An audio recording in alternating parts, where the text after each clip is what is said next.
El Departament de Salut ja ha començat la campanya de vacunació contra la Covid-19 a l'Alt Empordà. Avui han iniciat les vacunacions al personal sanitari de la Fundació Salut Empordà i d'aquí uns dies tocarà a l'equip de l'àrea bàsica de salut de l'Escala. Martí Masferrer, gerent de la Fundació Salut Empordà. Avui mateix es comencen a vacunar, tenim 256 vacunes per posar a l'hospital, començant a vacunar sempre pels professionals assistencials de primera línia, començant per sociosanitari i després Hospital General, àrea bàsica. Per tant, comencem el procés de vacunació. A mesura que vagin arribant més vacunes, el completarem a tots els professionals de la Fundació Salut Empordà. Per a la vacunació encara no hi ha un calendari 100% definit. Recordem que el govern preveu vacunar contra la Covid en 3 etapes. En la primera, immunitzarà a residents, personal sanitari i grans dependents. La resta de grups es vacunaran en la segona i la tercera etapa, que es calcula que serà entre l'abril i els mesos d'estiu del 2021, i l'ordre s'anirà concretant en funció de la disponibilitat de les vacunes. Pel que fa a la situació Covid a l'Hospital de Figueres, les xifres no són gaire esperançadores. Pel que fa als ingressats, actualment hi ha 65 pacients ingressats, 12 més que la setmana passada. I el centre té 21 professionals positius.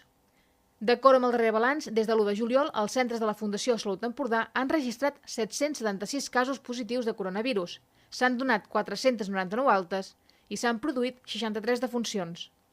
L'Hospital de Figueres està en aquest moment amb una 60ena de malalts. Portem uns dies que hem anat acumulant successivament des de l'arrencada d'any 53 positius, 54, 55, 60, 67, 57. Què vol dir això? Que no ens belluguem de la banda de 57-60 malalts de Covid ingressats a hospitals. D'aquests malalts ingressats tenen un estat de semicrític, alguns quals han hagut d'estar intubats i traslladats al Trueta, sempre entre 6 i 8 malalts.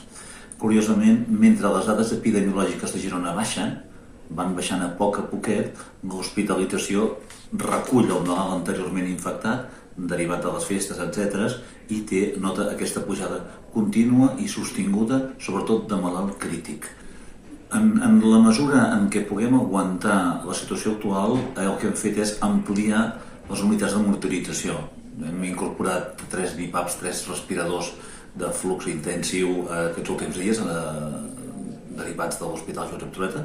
Per tant, hem ja reforçat sobretot el apartat de semicrítics. Si continua aquesta pressió, caldrà fer la unitat de preingrés que ja vam tenir dissenyada en el punt àlgid de l'anterior crisi, on vam arribar a tenir 72 malalts ingressats. A l'àrea bàsica de salut de l'Escala, la situació està estable, seguint la dinàmica de les darreres setmanes.